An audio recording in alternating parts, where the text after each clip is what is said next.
After transmigrating into the role of the weak and universally disliked female lead, I finally completed my mission.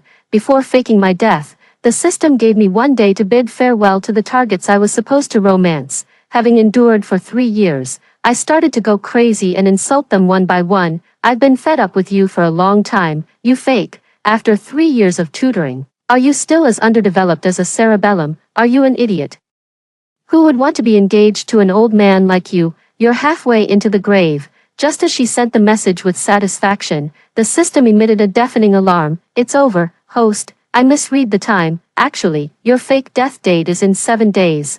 I was shocked. The next moment, the doorbell rang urgently. It's been 3 years since I transmigrated into the role of the universally disliked female lead. I finally completed the task. For the past 3 years, I have always played the role of a timid and submissive weak female protagonist. At school, I was practically invisible. At home, I was ordered around by my adoptive brother. I have no friends and am not liked by my family. Finally, my family arranged a marriage alliance and set up a fiancé for me. But on the day of the engagement, my true origins were exposed. It turned out I was a fake heiress who had been switched at birth. The true heiress of the Song family has been found. In an instant, all the storms in the world came crashing down on me once again. I became the target of public criticism once more. Perhaps the weight of the final straw was just too overwhelming. The system that had been gone for 3 years finally came online. Congratulations, host. The universally disliked mission has been completed.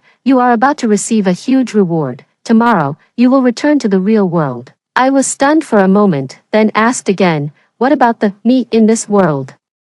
The system chuckled and comforted me. Don't worry about that. Just disappear when the time comes. Is it that simple? I double-checked. Is it really over? No more new missions, right? The system thumped its chest confidently. Yes, tomorrow you can collect your boxed meal and log off. Only then did I feel relieved. The system said I have 1 day to bid farewell to this world. But I thought about it. There's no place I need to say goodbye to. Perhaps even my death wouldn't move them in the slightest. I idly pulled out my phone, scrolling through the contacts. Just then, the phone vibrated. A person with the note name, Loading Guy, sent 2 messages. I'll have someone deliver the clothes for tomorrow's banquet to your home. Stop wearing those ugly dresses of yours. You're embarrassing me. My brother, Song Yu, now. He should be considered my foster brother. We used to be half-siblings. Ever since I came into this world, he never gave me a good look. This person has a gloomy temper and a sharp tongue. Every time he sees me, he always takes jabs and belittles me. Sometimes he complains about my poor taste. Other times he complains that my IQ can't compare to his. He never had a good word to say about me. Whenever I passed by him, I would receive a look of disdain. But he was the young master of the Song family. I am my father's only son. No one in the family dares to say a single word against him.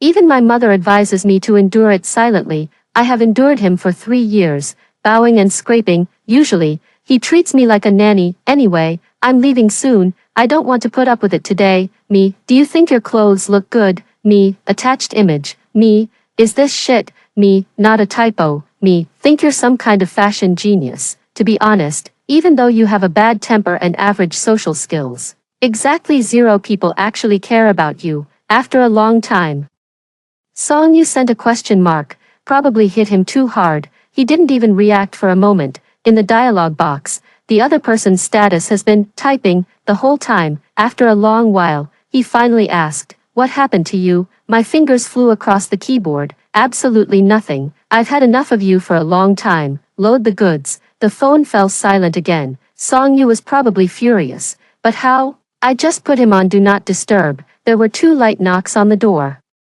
and the servant pushed it open. Miss Song, the car is waiting outside. I will take you back to school for the event this afternoon. Although I am already the fake daughter, but out of gratitude for their years of raising me, my parents still plan to let me finish high school. I got on the bus back to school. Along the way, perhaps sensing something was off about the atmosphere at home, even the driver remained silent, afraid of touching a nerve with us. But as soon as the car stopped, I had just opened the car door. An angry voice of questioning came through. Song Yang, do you have any idea how long I've been waiting for you? I looked up. A boy stood before me. He was glaring at me angrily. His chest was heaving with rage. I looked him up and down. What are you waiting for me for? Gu Xian was shocked. he said incredulously. I only did it because I felt sorry for you. No one wanted to dance with you at the prom this afternoon. I reluctantly agreed to be your dance partner. And this is the attitude you give me. The Gu and Song families have been close for generations. Gu Jian could be considered my childhood friend. With a pair of weary yet bold eyes, Gu Jian was considered quite a prominent figure at school. Our parents had once even intended to arrange a childhood marriage between us, but Gu Jian publicly rejected it. I still remember how disgusted he looked, as if he had just swallowed a fly. Engaged to her? Are you insane? Are you deliberately trying to disgust me? At that time, Gu Jian's attitude completely disgraced me in the banquet hall. For a whole year, I was mocked by everyone in the circle, but fortunately, his reaction had already come with a price. I gained 100 experience points. 1/3 of the task has been completed. Thinking of this, I didn't really want to make things harder for him, but someone just had to stir the pot. 2 passers-by started chiming in. You really think you're important enough to make our young master Gu wait for you? Are you still playing hard to get? Upon hearing this, Gu Jian pressed his thin lips into a tight line. He spoke again, the 2 words seeming to squeeze out from between his teeth. Song Yao, I'm talking to you. I looked up suspiciously. What is it? You're blocking my way to the teaching building. Gu Jian laughed in extreme anger. I just said so much, and you didn't listen to any of it. Don't you even know how to apologize? I was baffled. Apologize? To whom? To you? Are you even worthy? Gu Jian froze instantly. I asked again in confusion. You want me to wait for you, but you won't tell me. Do you think I'm a mind reader? Besides, I never asked you to be my dance partner. Who are you trying to impress with your wishful thinking? Should I hand you some tissues? Maybe shedding a few crocodile tears would make your performance more convincing. The 2 bystanders on the side saw this. They immediately spoke up in defense of Gu Jian. Mister, Gu was only taking pity on you, and you don't even appreciate it. Why are you being so harsh? Are you doing it on purpose? I glanced at them both in confusion. Nonsense. Of course it was intentional. If it weren't unpleasant, why would I even mention it? Have you 2 finished your Pinduoduo group buying? Although my words may be harsh, none of you 3 deserve to hear anything pleasant either. Gu Jian was the first to react, wanting to step forward and grab me. Song Yang, the bodyguards behind him quickly stopped him. I glanced back at him indifferently. Since I'm in a good mood today, spit it out. However, the expression on Gu Jian's face wasn't the anger I had imagined. It was more of a daze. Song Yang, today are you sick? I waited for so long, thinking he was going to say something important. I was fully on guard, ready to face his outburst, and this is all he came up with. Is that all? What was around me before was like a large-scale rookie station, full of all kinds of large and small packages. I really overestimated them before. I didn't bother with Gu Jian anymore and went straight to the principal's office upstairs. There are still important matters to attend to today. Although there is a coming-of-age ceremony event organized by the school, it doesn't hold much appeal for me. It's nothing more than handsome guys and pretty girls dancing and taking photos together. I was once the unpopular, invisible one. Naturally, no one wanted to be my dance partner, so I didn't prepare for today's dance at all. I didn't even dress up, just wore a regular hoodie and pants. When I came out of the principal's office, the looks from everyone in the hallway had become somewhat strange. So she's not the Song family's heiress after all. No wonder. I always said she didn't have the Song family's aura at all. She and her brother are like 2 completely different worlds. It must be so hard for Song Yu to have such an adopted sister. The wind carrying the truth about my origins finally blew its way to the school. I looked at my phone and only then realized there were 20 missed calls. It was all Song Yu, a phone number that hadn't made a call or sent a text in 10 years. Suddenly, it was flooded with calls and messages all at once. I almost thought Song Yu had bought some spam package on Taobao. I'm too lazy to call him back. I opened the text message to take a look. There were too many. I couldn't possibly read them all. I could only see the latest one. Song Yu, I'll be back tomorrow. At this moment, he was still on a business trip abroad. Looking at this text message, I really didn't know how to respond. I pressed the lock button again. Whatever, after all.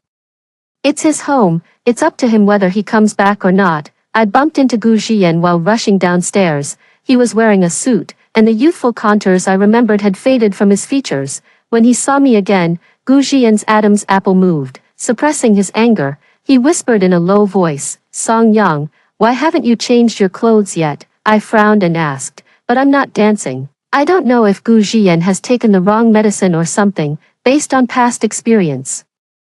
The one dancing with him today should be Su Yu, the prettiest girl in our grade. Gu Jian was about to speak. The bodyguard beside him politely stopped him. Young Master Gu, our Miss Song is already engaged to Mr. Pei. Gu Jian's expression instantly turned cold. I know. I don't need you to tell me. I dug my ear and nodded to the bodyguard behind me. Let's go. We're heading back. Once in the car, I saw a few classmates gathering around Gu Jian. They were grinning cheekily and whispering to him. As he spoke, he even pointed at my family's car. Gu Jian's expression shifted from initial confusion to shock. I could easily guess what Gu Jian's followers were saying to him. They were undoubtedly discussing my background, thinking I had stumbled upon a shocking piece of gossip. The car slowly started moving. Suddenly, Gu Jian anxiously called out my name, Song Yang. He was running breathlessly behind our car.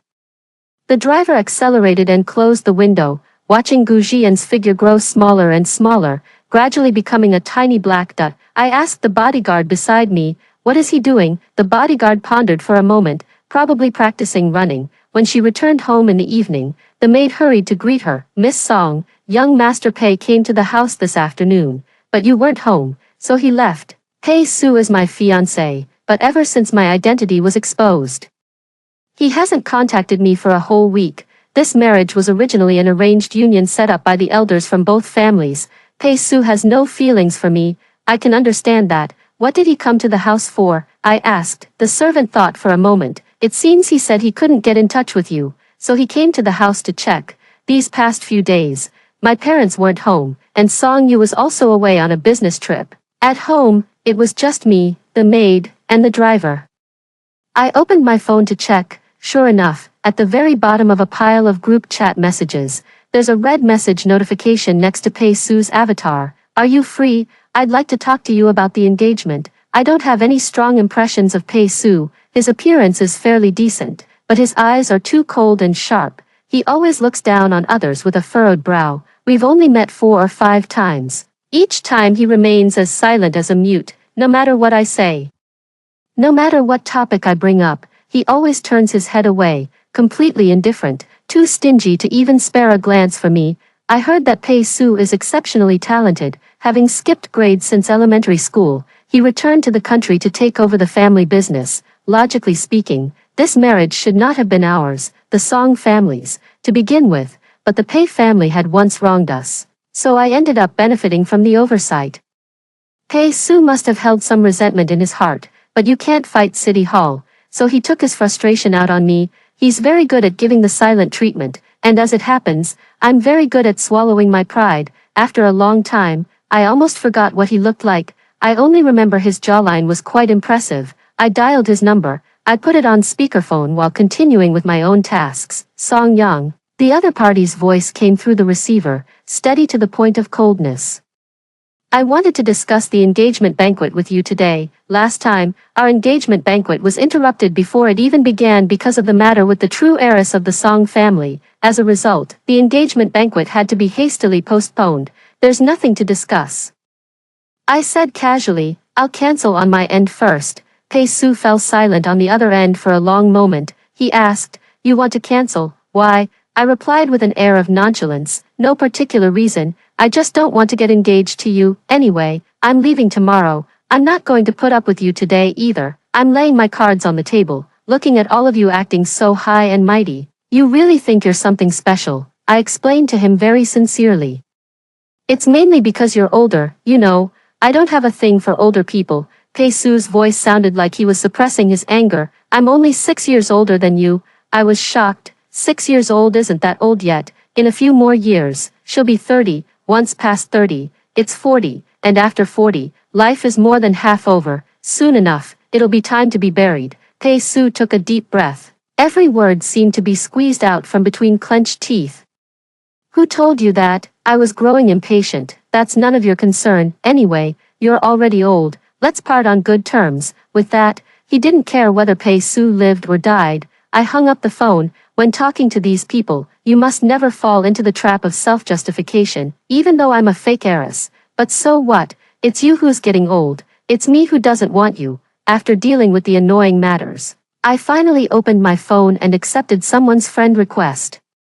Then I sent the other person the precautions for the new home. I'm just about to take a bath and go to bed. Before going to sleep, I called up the system one last time and asked again, "What time will you pick me up tomorrow?" But the system seemed a bit strange today. It stammered, becoming very understanding. This, you should get a good night's sleep first. You've had a tough day today. I had 3 arguments with 3 different people today. I was already exhausted to the point of being completely out of it. I just thought the system was busy and hadn't gotten to me yet. I figured I'd get a good night's sleep. I assumed that when I opened my eyes, I'd be back home in my real world. I slept very comfortably. In my dream, I knew a bit of martial arts and beat the others until they were black and blue. When I woke up in the morning, my whole body still ached. I yawned and got out of bed. I habitually picked up my phone. All missed calls and unread messages. Loading guy, I'm almost home. I brought a doctor with me. Hot-tempered fire guy. I knew the real versus fake heiress thing would upset you. I'm coming to check on you. Iceberg mute. I've been thinking all night. Is someone trying to steal you away? Let's meet and talk in detail. A servant's voice suddenly came from downstairs. Miss Song, we have guests at home, and it seems there's more than one. No, are you all moving this quickly? I quickly urged the system. Hurry up, send me away. They're attacking our home. The system remained silent for a long moment before weakly speaking up. Host, I misread the time. My heart sank. So, the system said with an apologetic smile, actually, your fake death date is in 7 days. I was shocked. I quickly leaned against the window and sure enough, I saw 3 people standing downstairs. Song Yu was leaning against the wall, dragging his suitcase.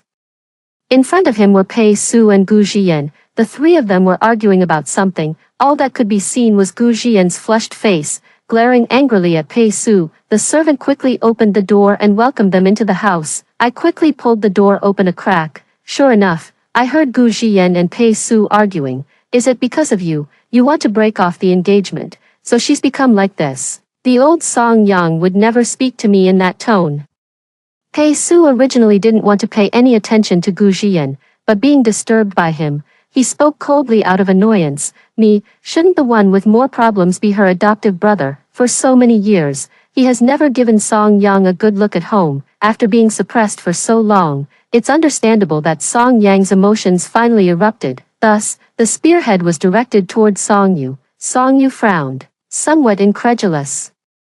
Open your eyes and look at the clothes Song Yang is wearing, the jewelry and accessories she has on. Which of these wasn't arranged by me for her? He glanced at Gu Jian with a mocking smile. On the contrary, you're the one who's made Song Yang the butt of jokes at school countless times. How terribly you usually treat her. I've seen it all clearly, with so many people watching. Have you considered Song Yang's self-esteem? The 3 of them confronted each other.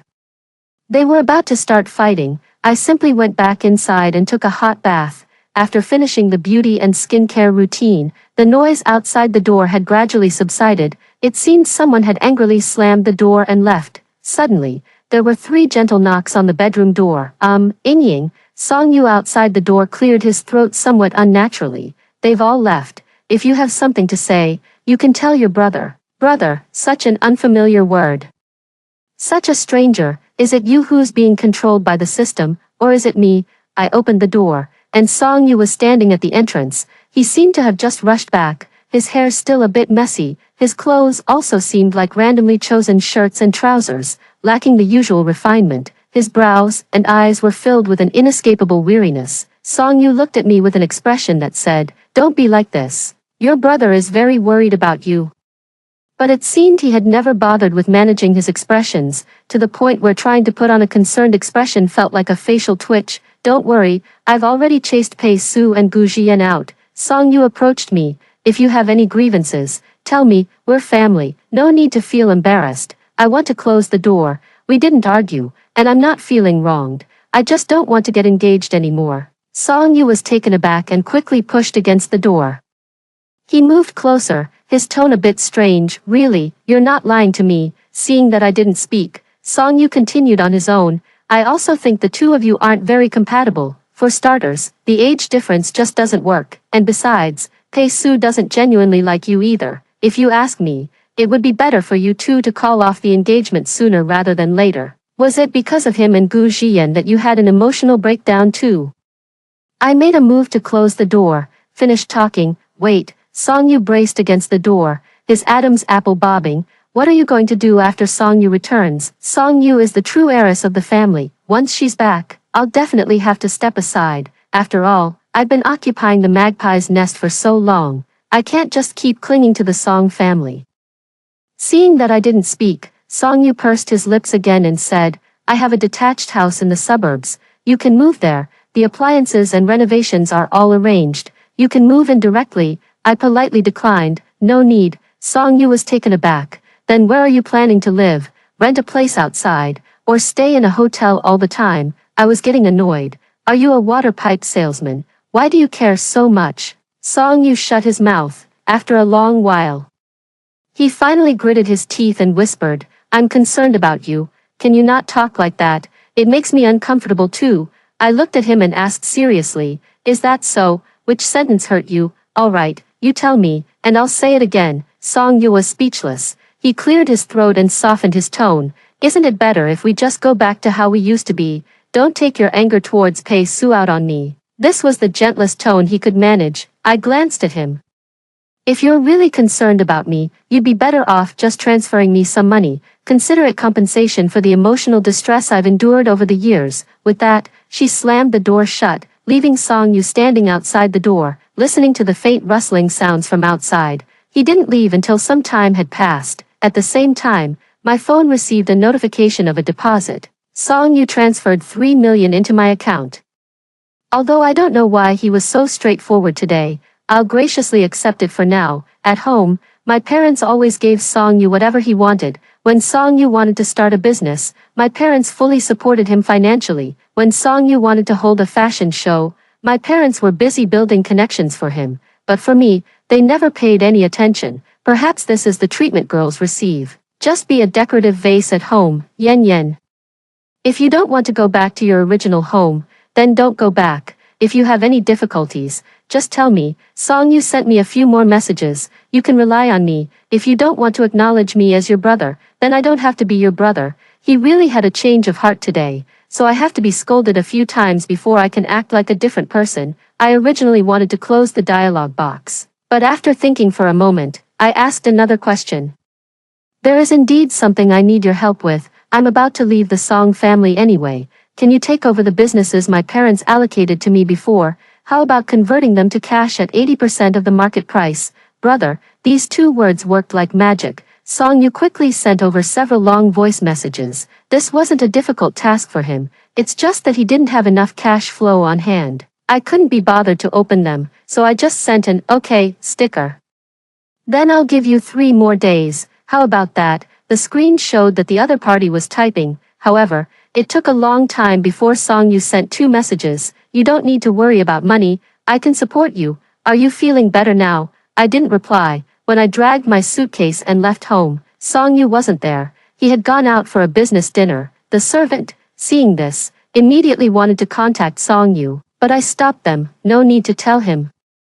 I pushed the door open and walked out. Just help me pass on a message. Say, I'll contact him when I need his help. I found a hotel and planned to stay for 6 days. As soon as I entered the lobby, I ran into an unexpected guest. Gu Xian was sitting on the sofa, as if he had been waiting for me for a long time. Only then did I remember that this hotel is owned by the Gu family. Upon seeing me, he quickly stood up. Song Yang. I walked past him without even a glance. He grabbed me abruptly. Song Yang, I'm talking to you. I turned back with a hint of amusement. What's wrong with me? Are we that close? Gu Xian was momentarily stunned. Are you still mad at me? Why? I simply put down my suitcase and met his gaze. Although my memory isn't great, I remember giving you face before. Wasn't it you who said we weren't close back at school? Gu Xian was taken aback for a moment, then somewhat awkwardly rubbed his nose. I was just joking with you.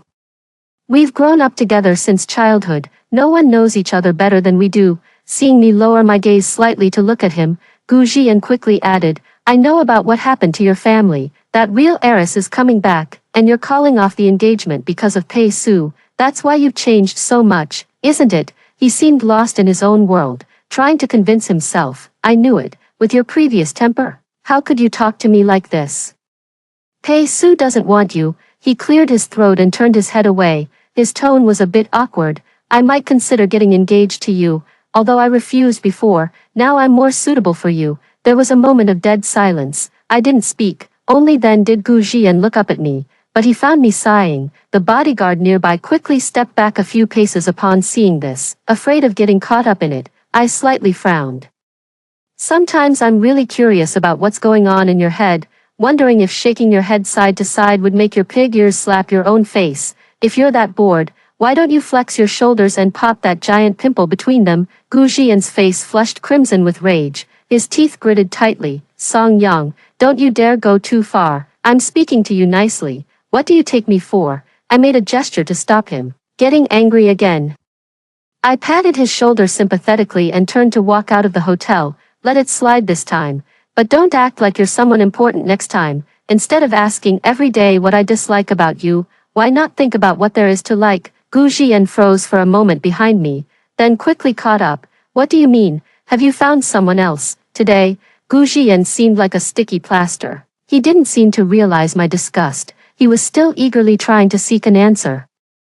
Who is it? When did you meet? I replied vaguely. We met when I was preparing to study abroad. He's gentle, handsome, considerate, and his IQ is a Mount Everest higher than someone's. We agreed to go live in Country D when the time comes. Gu Jian remained silent for a long while. You're going to Country D? I raised an eyebrow. Yes, but what does that have to do with you? His thin lips were pressed tightly together. In Country D. There was his illegitimate half-brother from his family. That was the other party's territory. It was said that the other party was difficult to get along with and often coveted the Gu family's assets back home. Gu Jian didn't have the guts for that. Whether it was traveling or having fun, he would always avoid Country D. After a moment of silence, he finally spoke.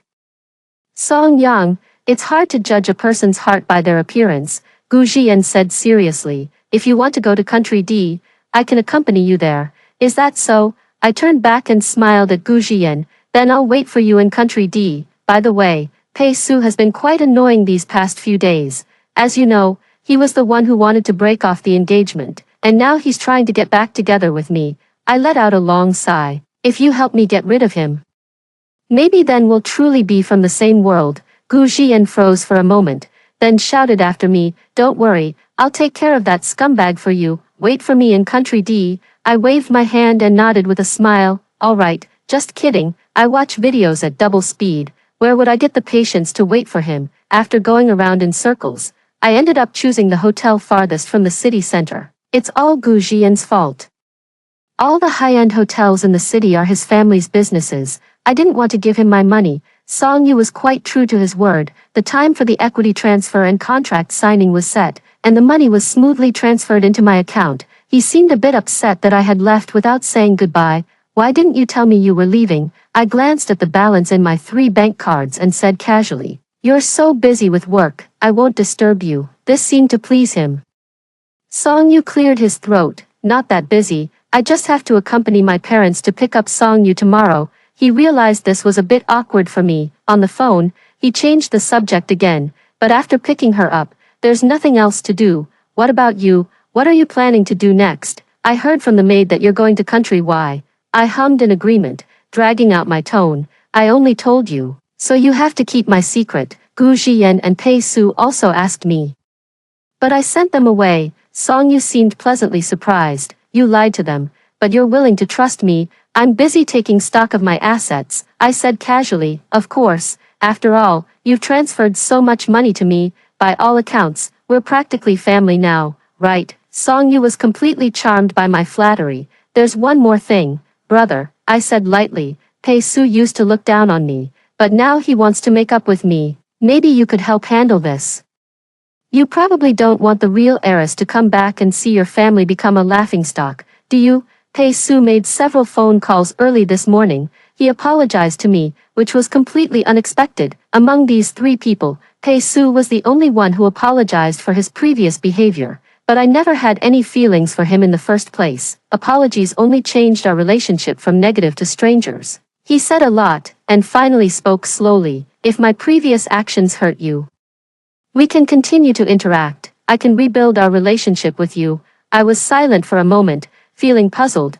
Why do you suddenly have this possessiveness towards me? Tae-soo was momentarily speechless, unable to answer. I continued speaking. Although I don't know where your emotions are coming from, you might have forgotten. We're not even friends. I didn't say, it's okay, to mean I forgive you. But to say you have no place in my future. Men are so easily forgiven. A flimsy apology can just wipe the slate clean, so when dealing with men, still, it has to be their own kind. Although Song Yu is gloomy and arrogant, his abilities are 100 times greater than Gu Jian's. Song Yu's level of care for the Song family far surpasses the way he treated me in the past. He does have a sense of family honor, except that mouth of his is truly detestable, but for now, he is indeed a useful blade. Hung up the phone. I checked the balance in my social app and transferred all of it to a newly added WeChat friend. Not long after, the other person sent me a surprised puppy emoji. Sis, why did you send me so much money? My mood, which had been soured by 3 men all day, finally improved a bit after seeing their reaction. Take it, it was meant for you all along. The other person quickly made a video call. On the screen, they were busy packing their luggage, under the dim yellow light. The walls were mottled and damp with moisture. She was squatting on the floor, carefully tying up a woven bag. Hearing the call connect, she hurriedly stood up and leaned closer to the screen. Sis, why did you transfer me so much money? I don't need it. She waved her hands repeatedly, looking a bit flustered. Keep it for yourself, or maybe I just won't come back. I'm used to living in the town and don't like big villas in the city. I said impatiently, you've never even lived in a big villa. So how do you know you don't like it? In the future, your bedroom will have its own private bathroom and a walk-in closet. There's also a large balcony and floor-to-ceiling windows by the bed, so you can keep your little dog. A look of envy appeared on the other person's face, and after a long moment, they chuckled. Then I'll live with you, sister. I don't have many clothes, so I don't need the walk-in closet. You can have it all. I shook my head. I don't live there anymore. From now on, that will be your home, Song Yu asked suspiciously. Why? She thought for a moment on her own, then said seriously, I understand. Does sister feel it's inconvenient? Then in a few days, I'll use the money sister transferred to me to buy a big house for you to live in. I softened my tone, and the harsh expression I had just shown to the other 3 eased. Don't worry about me, go to bed early tonight. I'll pick you up at the station tomorrow. Song Yu suddenly ran off the screen, and it took a while before she came back, panting heavily. Sis, I brought you a gift. She proudly showed off the pillow in her hand. I made this myself. I added medicinal herbs inside. It can help you sleep and calm your mind, and it's also good for your eyes. She still remembered how, when we first met, I was hiding in a corner secretly crying. I lied to her, saying my tears were from my strain due to overuse, but in reality, I had just been bullied to varying degrees by those 3 that day. The system only told me to endure it, because my mission wasn't complete yet. At home, my parents have always favored Song Yu, and even at school I was like an isolated island. The return of the true heiress was no accident. No one knew that I had arranged it all. On the day Song Yu returned, I had been waiting at the train station since early morning, until I saw a thin, frail little girl carrying several large bags of luggage. Jumping off the bus covered in dust and exhaustion, only then did I walk toward her. When I discovered Song Yu, the system said this was also a side quest in the story. After I leave this world, Song Yu will become the 2nd universally disliked female lead. This story is about to welcome its 2nd prologue. The true daughter from the countryside, with a personality and background that stand out from everyone around her, a character who is flustered and filled with self-doubt, she is the natural setting for a universally disliked female lead. I wanted to hide her existence, but the system said her presence was a predetermined part of the story. Even if I didn't discover her, someone else would have found her, so I found her, to move the storyline forward. I taught her the survival rules of the wealthy world, and introduced her to high-end luxury brands. I taught her how to skillfully please her parents and how to deflect the malicious mockery from those around her. Most importantly, I wanted to teach her how to develop an incredibly strong inner core. When the storms of the world came crashing down upon her, be the unshakable mountain within yourself, sister. Song Yu ran toward me with a beaming smile. The driver behind her quickly took Song Yu's luggage. Today, my parents are away on a business trip, and they assigned Song Yu to pick her up, but Song Yu probably wants to put her in her place, as he still hasn't shown up. Did your brother say when he would come to pick you up? I asked her. Song Yu said carelessly, who cares about him? he can come or not, it's up to him, it's not him I want to see. I smiled and said, if it's like this on the very first day. What will you do if you find him unpleasant? Song-yu said seriously. I told my parents my train arrival time a week in advance. It's clear that my brother didn't take it seriously. If he's being perfunctory with me, I don't need to try to please him either. We're all our parents' children. Who's more precious than whom? I asked with a half smile. Aren't you afraid he'll dislike you? Song-yu also laughed. It's good if he dislikes me. If he actually liked me, that would be a problem. She shook her fist and said, don't worry, sis, I'll listen to you and won't let anyone bully me. I breathed a sigh of relief in my heart. No one will bully you anymore. I heard that Gu Jian had already gotten his visa and was preparing to go to Country D. Song-yu was busy handling the project in Country Y, and it seemed like he was planning to stay there long term. Once these two people leave the country, Song-yu's life will become much easier. As for Pei Su, I heard he's currently overwhelmed with engagement matters. I don't know what method Song-yu used. His family is forcing him to marry a wealthy heiress who is at least 10 years older than him. Last time I went back to school, I had already taken care of things for Song-yu. These are matters that our parents would never consider for her. But this is far from enough. In the end, I pulled 3 cards from my wallet and handed them to her. The passwords for these 3 cards are your birthday. The money inside is all the assets I've accumulated over the years. Song-yu was still young. Leaving those properties to her would be less secure than converting them into cash. Money would become her final safeguard. She froze for a moment, looking somewhat bewildered. Sister, where are you going? The system in my mind came online again. Host, there are 10 minutes left. You will be transported back to the real world. This time it's absolutely true. I double-checked the time. I tightened my coat and waved at Song-yu with a smile. I'm off to a new world. Song-yu quickly grabbed my hand. What about me? Where can I find you? Sister, what am I going to do from now on? I gently stroked her head until my hands gradually turned transparent. The pigeons in the square flapped their wings, drawing a snow-white arc across the sky. Of course, you should stay and enjoy the new life they envy. When you meet other girls who are isolated and looked down upon, you must teach them to be strong and to fight back. I'll be waiting for you at the finish line. A soft tongue can carry the weight of 1,000 pounds. They can easily snap our bones and drown us in darkness, but the thorns they plant will not wither our spring, for we are spring itself. After hearing the first story above, what are your thoughts? Feel free to share your opinions in the comments section. Next, there is another similar story. Let's continue to see.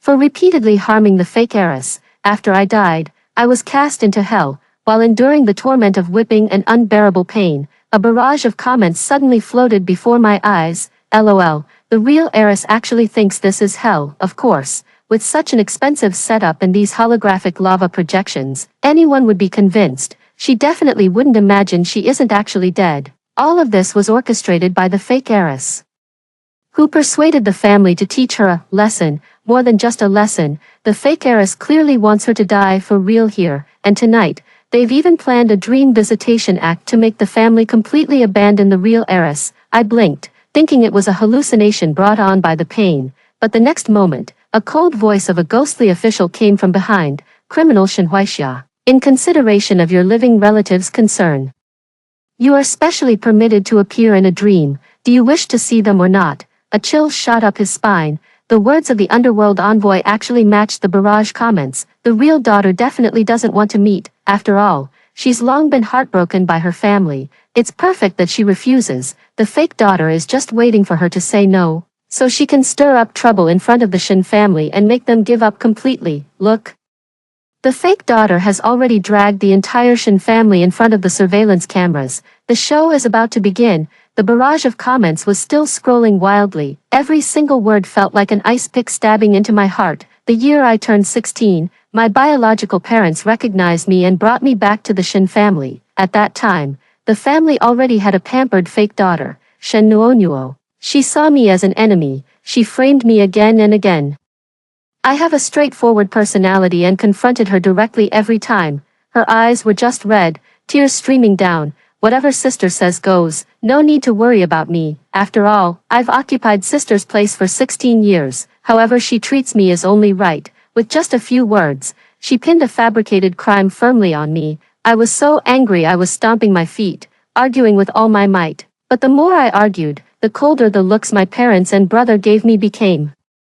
They carefully shielded Shen Nuo, looking at me with nothing but disgust. Those raised in the countryside have no manners. You have suffered, but No is also innocent. Why can't you accept her? Such things happen again and again. Gradually, I became disheartened. I stopped explaining, because explanations were useless. I no longer argue back, because my attempts to refute them only make them despise me more. I can only wrap myself in indifference, pretending not to care, and this, in the eyes of the Shen family, becomes undeniable proof that I am stubborn and ungrateful. In this battle, Shen Nuo emerged completely victorious. She smiled victoriously before me. So what if you're the real heiress? You'll never win against me. Truth be told, I no longer wanted to win by then. I only wished to fly far away after the college entrance exams, to escape completely, but by chance I stumbled upon Shen Nuo's secret. She was terrified, and so, that accident targeting my brother's car happened. Shen Nuo accused me of tampering with my brother's car, intending to murder both her and my brother. That day, all I remember are my parents' and brother's utterly disappointed eyes, and the smug smile at the corner of Shen Nuo's lips. I didn't even have time to utter a single word before everything went black and I lost consciousness. When I woke up again, I was already in this hell. The judge of the underworld told me that I had died suddenly from an acute myocardial infarction. He held a case file, delivering the final verdict. They say I, driven by jealousy, repeatedly harmed the fake young lady, and my sins are so grave that I am condemned to suffer eternal flogging. I refuse to accept this and wish to defend myself. But he coldly cuts me off. The underworld sees all. Your sins are already determined. No arguments are allowed.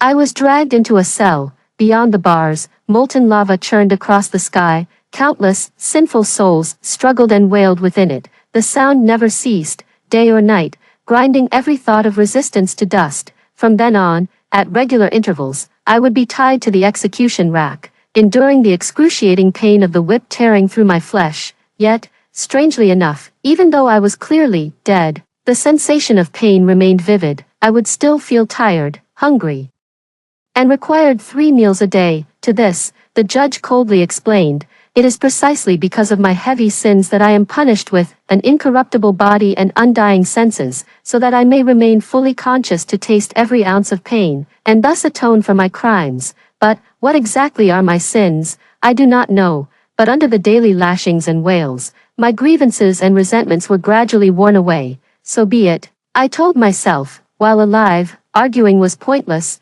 Dead and gone to hell.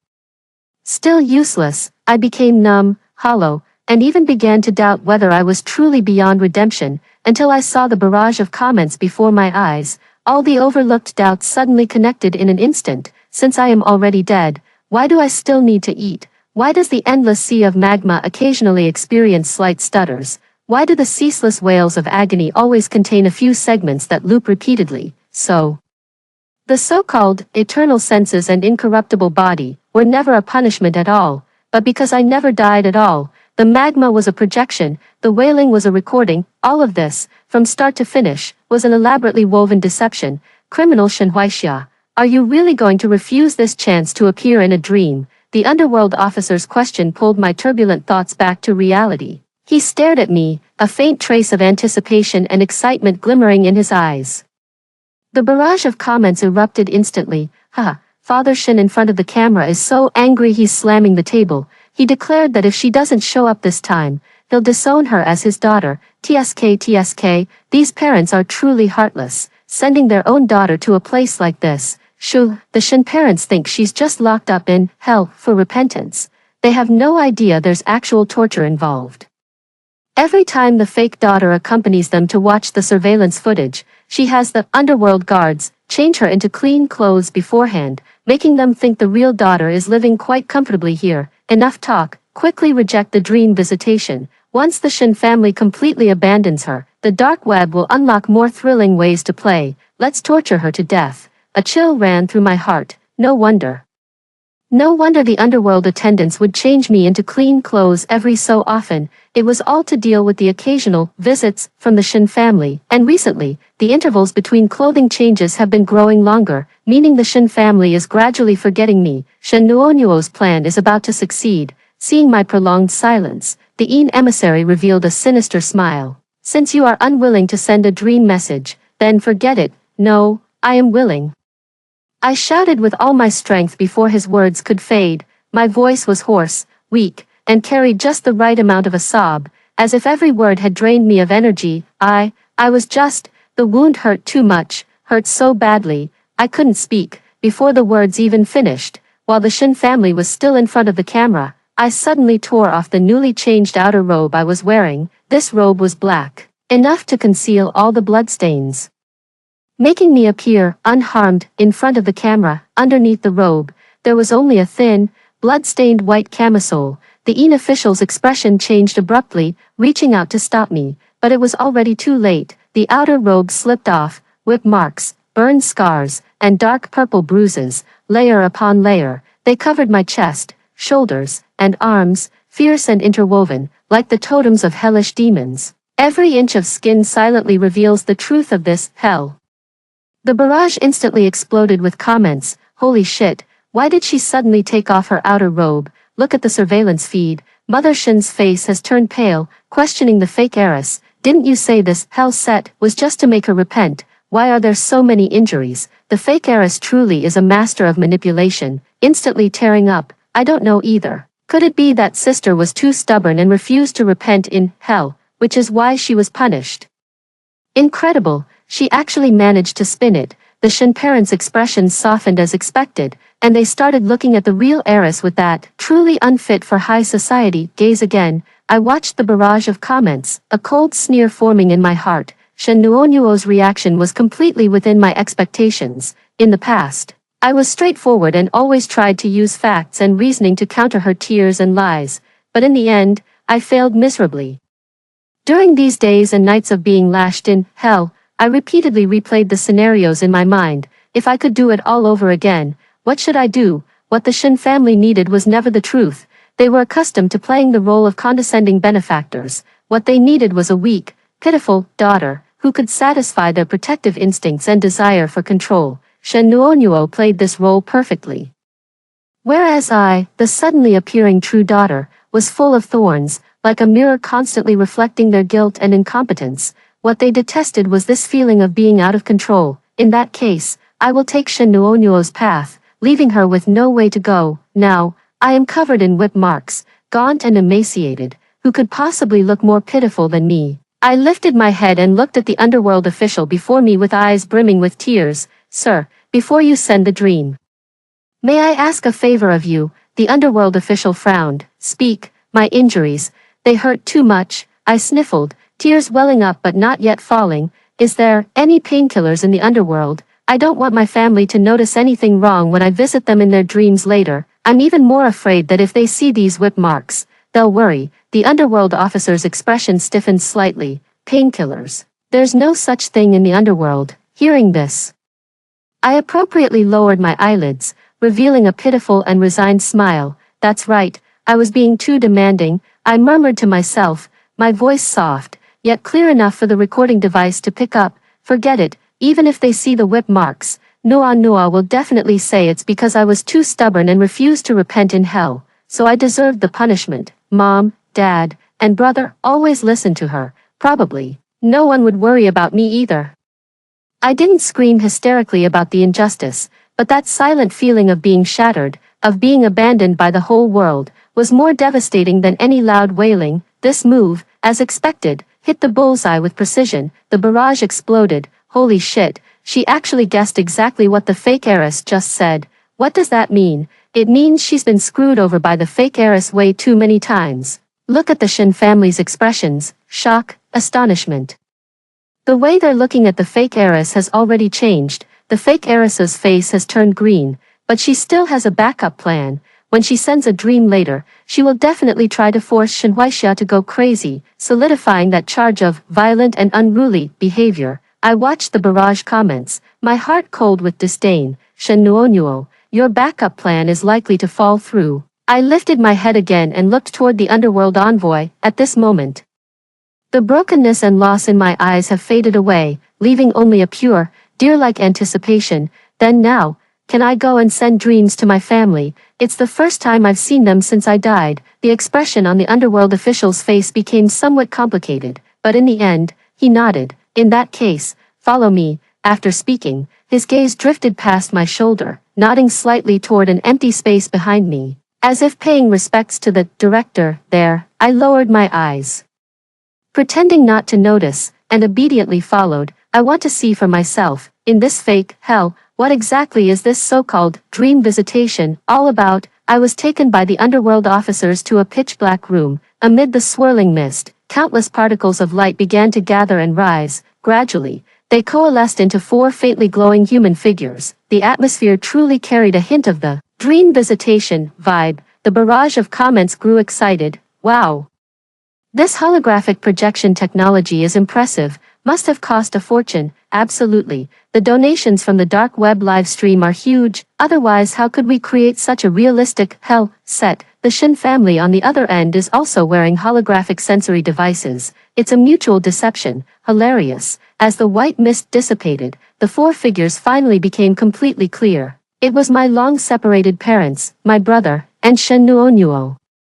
My brother Shen Nanzhou still looked at me with undisguised contempt and indifference, but on my parents' faces, there was a rare trace of concern. Clearly, the ferocious wounds covering my body had still managed to sting them, and Shen Nuonuo, truly deserving of her title as Best Actress, as soon as she saw me, her eyes instantly reddened. She spread her arms wide and rushed toward me with a tearful voice. "Sister, I've missed you so much. I finally get to see you in my dreams."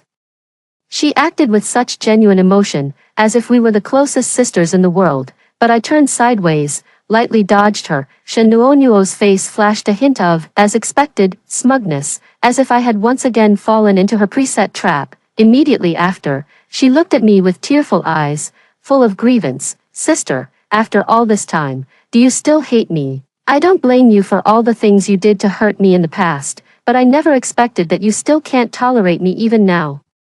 Her words were very skillfully chosen. On one hand, they were framing me, solidifying the accusation that I was unrepentant. On the other hand, they deliberately brought up those past incidents where I hurt her, waiting for me to react with the same furious denial as before. And what the Shin family despised most was my ill-bred demeanor when I flew into a rage. Shen Nuonuo curled her lips, already preparing to watch me make a scene, but I, pitifully, extended a single finger, gently pressed it against the wound on my chest. When I lifted it again, the fingertip was already stained with blood. That was fresh blood I had deliberately created on my way here by picking at the scab of my wound. My voice was soft, yet filled with sorrow. "Sister Nuonuo, how could you think of me that way?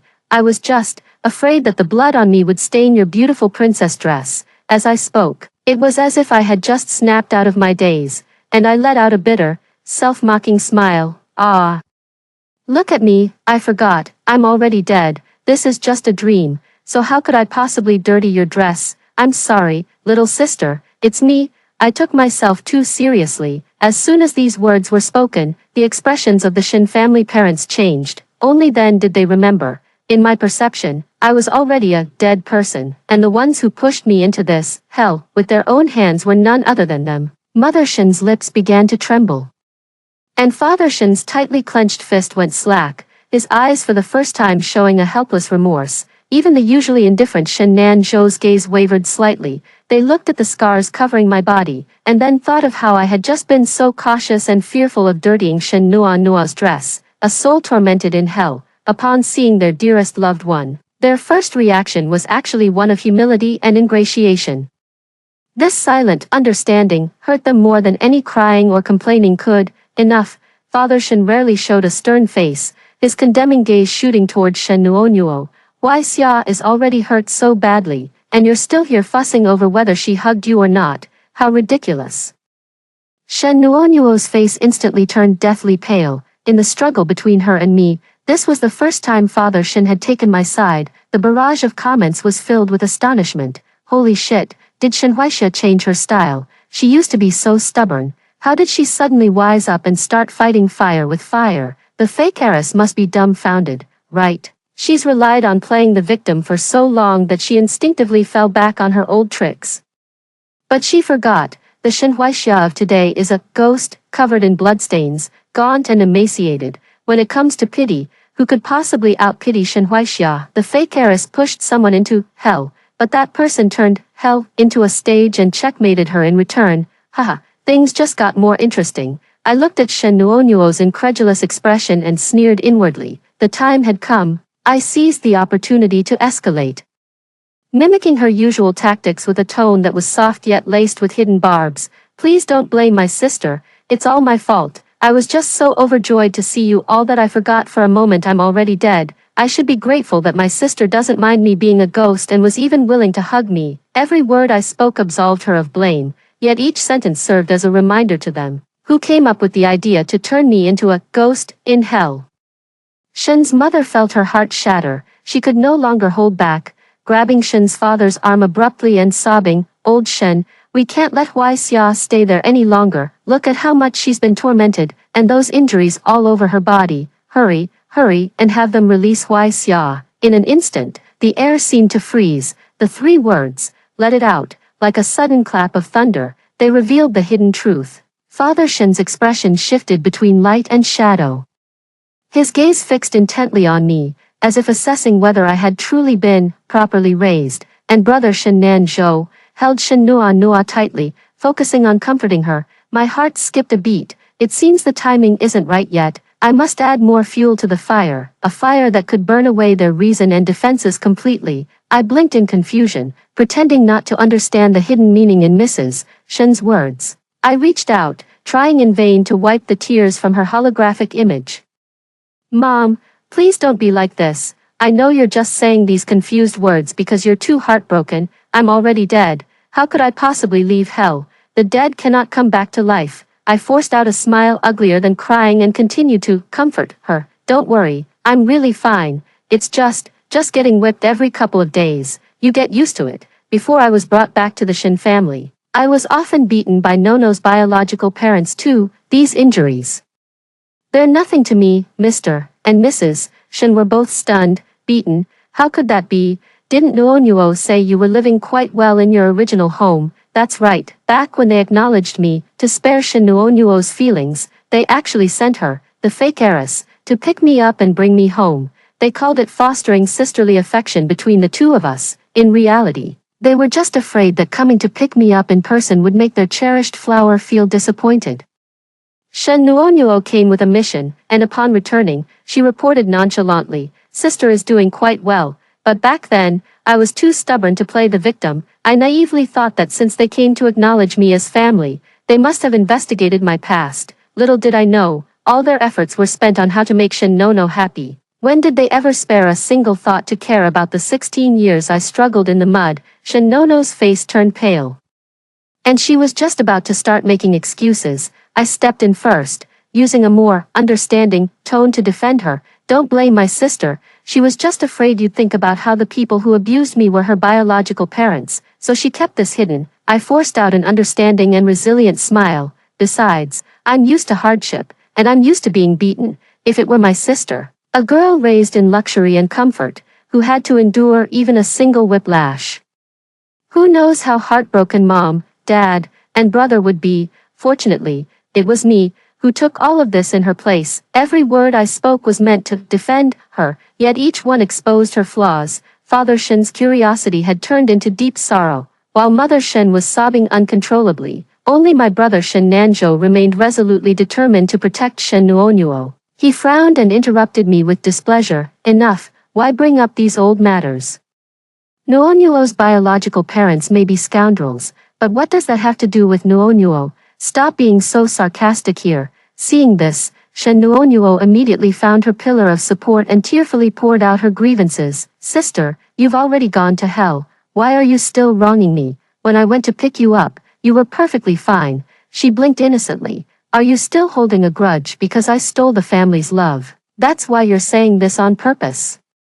What will it take for you to forgive me? If I could, I'd rather die in your place." She knew all too well how to hit the Shen family's weak spots. Sure enough, with her provocation, Shen's parents looked at me with a hint of suspicion again. It seemed they remembered how I used to be incorrigible. They instinctively supported the unsteady Shen Nuonuo and comforted her. "Nuonuo, don't talk nonsense. How can this be your fault? Shen Nuonuo was certain that when she came to pick me up back then, only the two of us and my adoptive parents were present. As long as she insisted she knew nothing, she could keep herself out of trouble. I gave a bitter smile and shook my head. Sister, if I were still alive, perhaps I would still compete with you, but I am already dead. What use is there in fighting anymore? I looked at her, my gaze becoming incredibly sincere. Little sister, I no longer blame you for all the schemes you plotted against me in the past, but from now on, when I'm no longer here, only you and our brother will be by our parents' side. You must not continue to scheme against others in everything you do, as you did before. What nonsense are you spouting? Before I could finish my words, Shen Nanzhou exploded. Shen Huaixia, it was clearly you who repeatedly set up Nuonuo. You pushed her down the stairs, gave her laxatives, even hired thugs to harm her. Nuonuo is too kind-hearted to hold it against you, and now that you're in hell, you still want to drag her down with you. Let me tell you, there's no way. Shen Nuonuo immediately nestled up like a little bird, showing a touched and aggrieved expression. As for me, I just listened quietly. Only after he finished speaking did I let out a faint sigh. Brother, of course I remember all these things you mentioned. Moreover, there is surveillance footage in my room that can prove my innocence. I paused, raised my eyes, and swept my gaze over each of them, finally settling on Shen Nuonuo's terrified face. Actually, there's a camera hidden in the eyes of the little bear plushie on my bedside. I recorded everything that just happened with my brother, from start to finish. If you go back and check, you'll know exactly who is lying.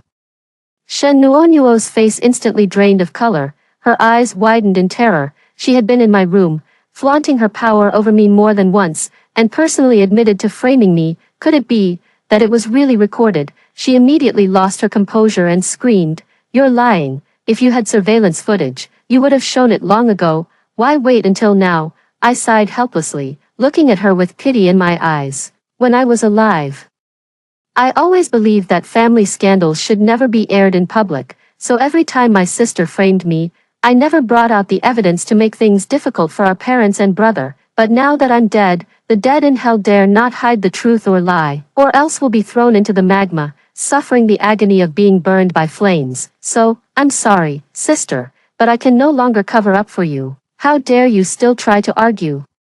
Shen Nanzhou was provoked into a furious rage by me. Fine, I'll end this dream visitation right now and go look. If you're lying, you'll rot in hell forever. Don't even think about dream visitations anymore. Alright, without a trace of panic on my face, I calmly recited a string of cloud storage account and password information. But before I could finish reciting the password, Shen Nuonuo completely broke down. No, don't go look for it. She suddenly burst into tears, clinging tightly to Shen Nanzhou's leg. Brother, don't go see, I'm just too afraid of losing you all.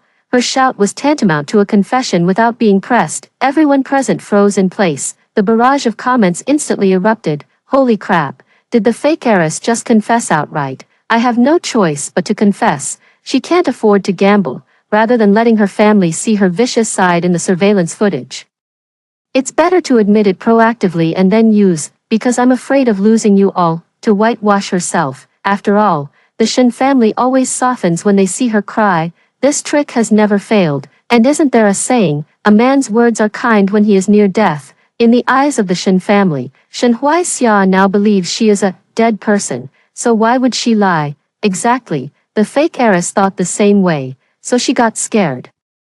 I watched the collapsed Shen Nuonuo quietly, without a single ripple in my heart. She didn't know, those surveillance recordings simply didn't exist. There was indeed a pinhole camera hidden inside the little bear doll on my bedside, but before I could activate it, I was sent to this hell. The words I just spoke were nothing more than a bluff to trick her. Fortunately, she had a guilty conscience and was deceived by my dead identity. With just one bluff, she confessed.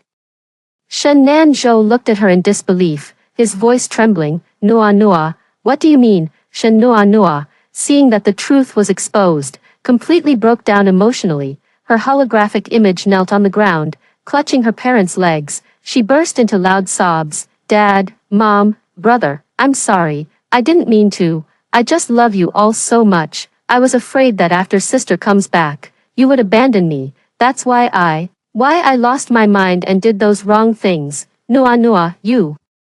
How could you do such a thing? Shen's parents looked utterly devastated, their eyes filled with disappointment and unfamiliarity for the first time.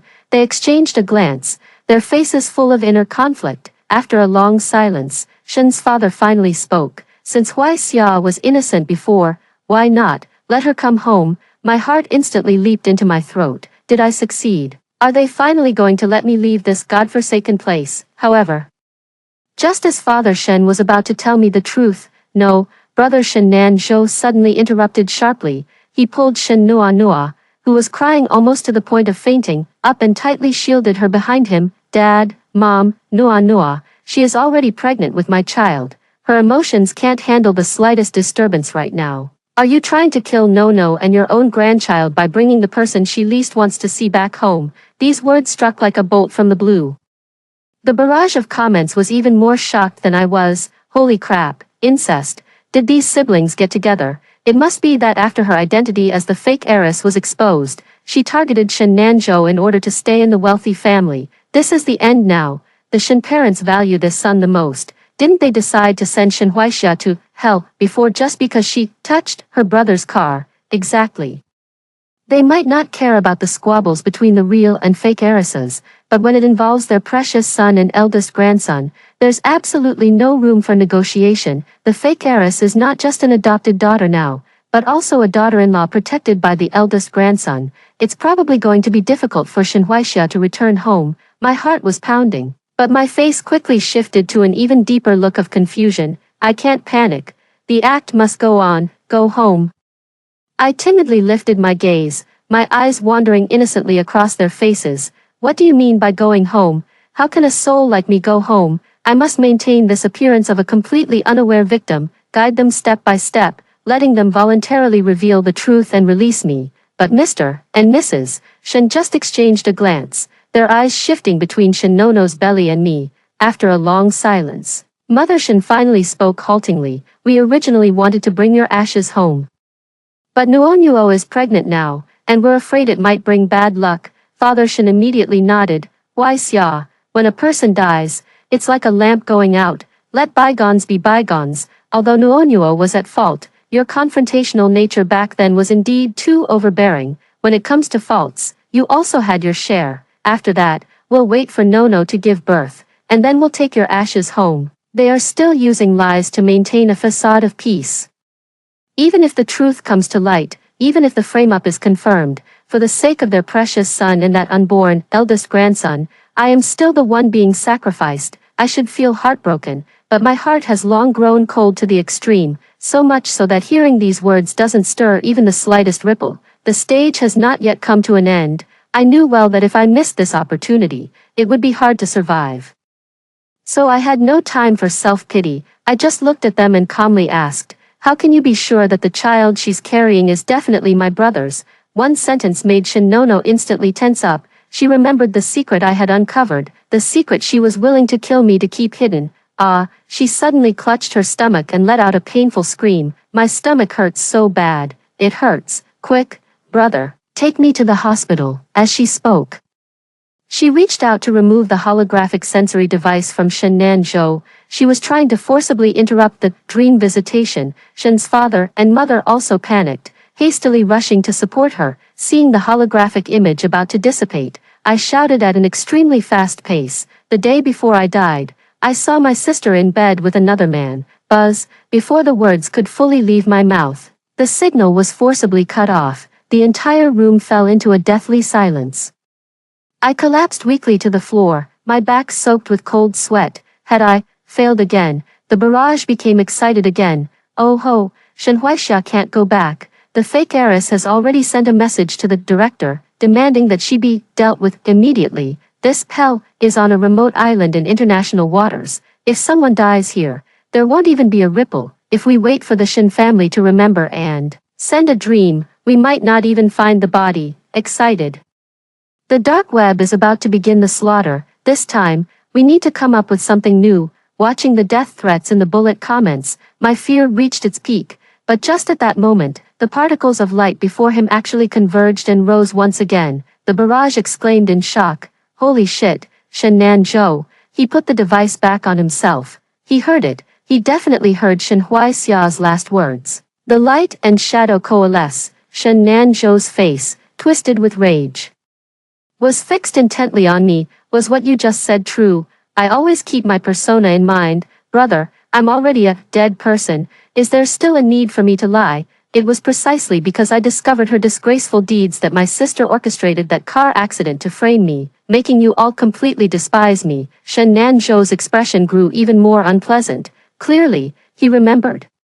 It was precisely by taking advantage of that car accident that Shen Nuonuo strongly insisted on sending me to hell to be educated. Looking back now, it's clear that she intended to make me shut up for good. Brother, she's lying. You have to believe me. I was framed by her. Shen Nuonuo's piercing cries came through the device. Shen Nanzhou, however, responded with a roar. Believe you. Just now you kept insisting she was lying. And what happened? It was all your own scheme. What reason would a ghost have to frame you? He suddenly turned his head, his bloodshot eyes fixed tightly on me. Shen Huaixia, what else did you see that day? Who was that man? Tell me everything, down to the last detail. See, when it doesn't concern him, he's always generous with other people's sacrifices. Once the fire burns his own feet, the so-called tolerance had completely vanished. At that very moment, the figures of Shen's father and mother reappeared. Their faces showed anger, worry, and an unprecedented gravity. Shen Nuonuo knelt on the ground, trembling all over, as if realizing there was no way out for her. Overwhelmed by immense fear, my stomach hurts so bad. Take me to the hospital first. She was still wailing, trying to shift the focus. If it hurts, endure it. Shen Nanzhou no longer showed the protectiveness he had just moments before. He grabbed Shen Nuonuo's arm, his eyes red as he roared. You don't feel pain earlier or later, but only at this moment.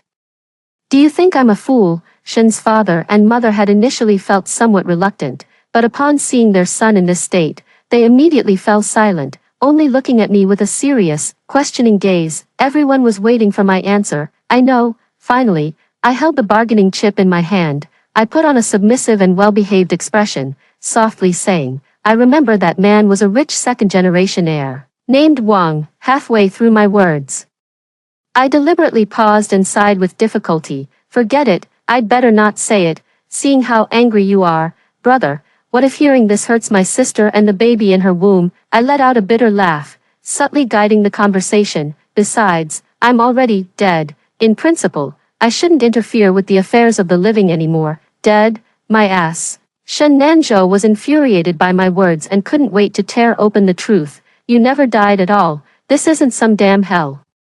It was Shen Nuonuo. She suggested sending you here to be educated, so why are you still covering for her? My eyes snapped wide open, as if unable to bear the immense shock. I staggered back 2 steps. Dad, Mom, is what brother said. Is it true? Shen's mother turned her face away, avoiding my gaze. Shen's father cleared his throat, putting on a sanctimonious posture. Huaixia, one must endure the bitterest of the bitter to stand above others. We sent you here to temper your character. Look.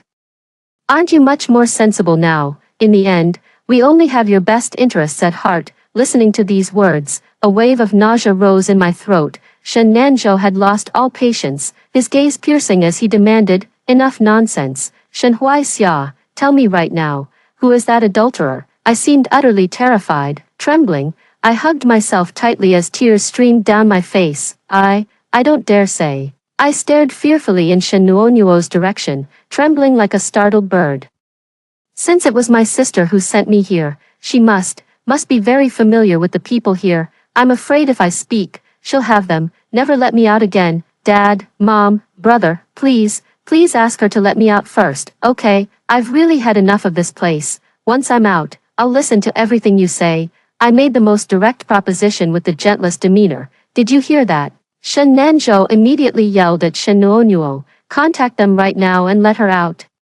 Shen's father and mother also grew anxious, scolding Shen Nuonuo angrily. How can you be so vicious? Your sister has already been hurt this badly by you, and you still want to lock her up for life. These words, how familiar they are. In the past, they were all used to curse me. Shen Nuonuo, however, just kept shaking her head, sobbing as she explained, I have no choice. This hell, you can only enter, but never leave. What? Shen's mother's voice instantly turned shrill.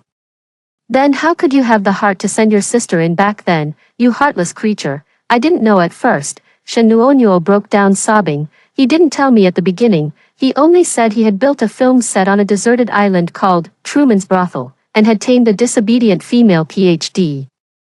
He also said there were many other sets on the island, like Truman's Harem, Truman's Hell. Only later did I find out that the real controllers of this island are the dark web financiers. Once you're locked in here, there's no way out. Is that, your illicit lover? Shen Nanzhou pointedly questioned. Shen's parents also grew anxious. Are you saying this just to cover up your scandal? The barrage of comments was filled with schadenfreude. This family is too naive. Do they really think hell is a place they can come and go as they please? Keeping the real heiress around before was just because the dark web clients wanted to watch the battle between the real and fake heiresses for entertainment. Now that the show is over, and the real heiress knows the truth, she's no longer useful. Useless equals can be played to death. The only path waiting for the real heiress is death. My heart sank inch by inch into an icy abyss as the barrage of comments scrolled by. After all my struggles to survive and all my scheming, could it be that I still can't escape death in the end? There must still be a way, right? I almost lunged forward to grab Shen Nono's holographic image, but my hand passed uselessly through that empty light and shadow. Snap! Suddenly, all the holographic images were instantly cut off. The entire world plunged into a deathly, silent darkness, dead silence. Only my heavy panting and the drum-like beating of my heart remained. Then, a sharp snap, a cold spotlight shone down on me from above. In the darkness, eerie and excited laughter rose and fell in waves. He, it's finally time to begin. I've been acting for so long. My hands are itching. Hurry, tie her to the gallows. I can't wait any longer. The door was pushed open. The ox-headed and horse-faced guards, along with the black and white impermanents, whom I saw every day, filed in one after another. They stepped closer to me, dragged me up roughly from the ground, and tied me to the cold gallows. Fear, like an invisible hand, tightened around my throat. I watched them, these usually stern messengers from hell. They smiled as they slowly removed their hoods, revealing faces twisted with excitement. The living are more terrifying than demons. Here is the human hell, little beauty. Don't be afraid. Let's play slowly. A man stroked my face, his gaze sticky and disgusting. I guarantee you'll experience punishments more thrilling than the real hell. They shouted excitedly, adjusting the height of the noose. Just as the rope was about to tighten around my neck, boom, a deafening crash. The cell door was violently smashed open from the outside by an immense force. A group of fully armed SWAT officers, wielding firearms, burst in as if descending from the heavens. Freeze! Police! Flashbangs and gunshots instantly echoed throughout the space. I was stunned speechless by this sudden turn of events. In my confusion, bullet comments once again drifted before my eyes. Holy shit, something huge just happened in the neighboring set. The female leads from two different scenarios, Chu Men's Brothel and Chu Men's Harem, teamed up and led the SWAT team onto the island. They took over the island surveillance center, saw the live broadcast of the slaughter from the hellish set, and immediately called in the SWAT team to rescue everyone. The fake heiress's lover got arrested too. Not only was he involved with the fake heiress, but he also imprisoned a female doctor to create Chu Men's Brothel. In the end, the very female doctor he kept captive turned the tables and killed him. Oh my god. Now all the sets on the island are being evacuated urgently. They've been completely wiped out. The rope was cut, and I was rescued from the gallows, escorted by the SWAT team. I walked step by step out of this hell that had imprisoned me for countless days and nights. I pushed open the final door. The blinding daylight instantly brought tears to my eyes. I greedily breathed in the air, heavy with the salty sea breeze, feeling the warmth of the sun on my skin. I am alive. It is such a real sensation. In the distance, the blue sea shimmered with sparkling ripples. The gates of hell have already closed. Yet the judgment of the mortal world has only just begun. The fall of Truman's Island became a sensational global news story. Countless imprisoned victims were finally able to see the light of day again. When the police were registering my information, they routinely asked, "What is your family's contact information? We will notify them to come pick you up." I shook my head calmly. I have no family. They were the ones who personally sent me here. The young police officer fell silent. I asked him, "What is today's date?" He told me a date. I laughed. but tears uncontrollably streamed down my face. It turns out today is my 18th birthday. From today on, I no longer need anyone's guardianship. I no longer need that so-called home. Instead of going home, I made my request to the police. I want to sue my biological parents, the Shin couple, my own brother Shin Nanjo, and Shin Nuonuo. According to the law, they deceived and sent me, who was under 18, to this isolated island controlled by a criminal organization, paying a large sum of money and subjectively allowing me to suffer abuse and life-threatening dangers. Their actions go far beyond ordinary abandonment and constitute joint offenses of intentional injury and illegal detention, and Shin Nanuo, as the mastermind, was even more guilty. Half a month later, I accepted an exclusive interview with a national television station that had the highest viewership ratings. On the day of the live broadcast, Shin's parents and Shin Nanjo also came. They looked haggard, no longer possessing the radiance of the past. As the program began, they wept bitterly, lowering their proud heads for the first time. Why Xia, it was Mom and Dad's fault. We were blind and misjudged Shin Nuonuo. We're all family. How can there be lasting grudges? Please forgive us. Xiao Xia, it's your brother who's in the wrong. I'm a scoundrel. You can hit me or curse me all you want. As long as you're willing to drop the lawsuit, I'll compensate you with anything you want, little sister. They wept with heartfelt sobs, repenting with genuine emotion. What excellent acting skills. It's just a pity that I'm no longer the little girl who yearned for a shred of their pity. I watched them quietly until their cries gradually subsided, then smiled and asked the host, "Do you know what hell is like?" The host froze. I looked into the camera and said slowly, "True hell is not holographic lava, nor is it monsters wearing masks. The true hell is the barren despair in your heart when your closest kin use your flesh and blood to feed another jackal that shares no blood ties with them. It is the bone-chilling cold when you are covered in wounds, yet they only care whether you have learned to wag your tail and beg for mercy. It is the ultimate absurdity and disgust when they push you into the abyss and still tell you it is for your own good." My gaze swept over the three pale, remorseful faces before me. If it were just a matter of not loving me, I would choose to walk away. But you want me dead. My expression was calm and icy. So, I will not forgive, never forgive. I only hope that you too can personally experience the hell I've been through, and truly understand what it means to endure the hardest of hardships. That live stream set the entire internet ablaze. The Shin family's stock price plummeted overnight, hitting the limit down, triggering circuit breakers, until it ultimately crashed. They fell from the clouds into the mud, scorned by everyone and entangled in lawsuits. Once a prestigious family, the Shin family has now become a rat scurrying across the street, despised by all, and Shin Nuonuo.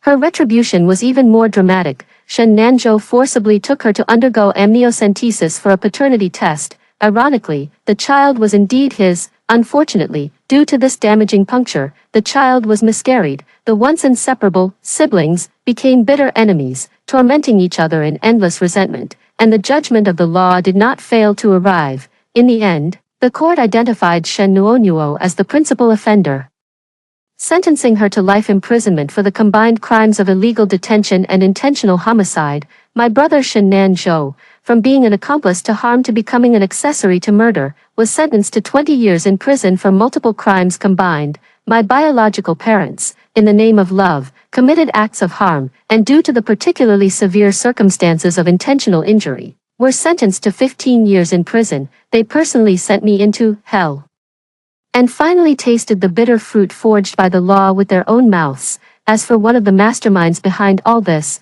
Shin Nuonuo's adulterer, the rich second-generation heir Wang Ziyu, as one of the investors of Truman Island, he was sentenced to death and immediately executed for multiple crimes including illegal confinement, rape, and intentional homicide. All the dust has settled, with the exorbitant compensation money given by the Shin family.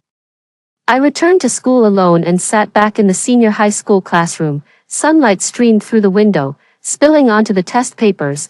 I am already 18 years old. My life can finally be decided by myself. I know that those scars may never fade, and those nightmares may still visit me late at night, but the gates of hell have been firmly shut behind me. I will carry my scars, step by step, walking toward the light, into a future that is bright and my own. After hearing the two stories above, what are your thoughts? Feel free to share your opinions in the comments section. Looking forward to hearing from you. If you liked this story, don't forget to like it, share it, and subscribe to my channel. See you next time.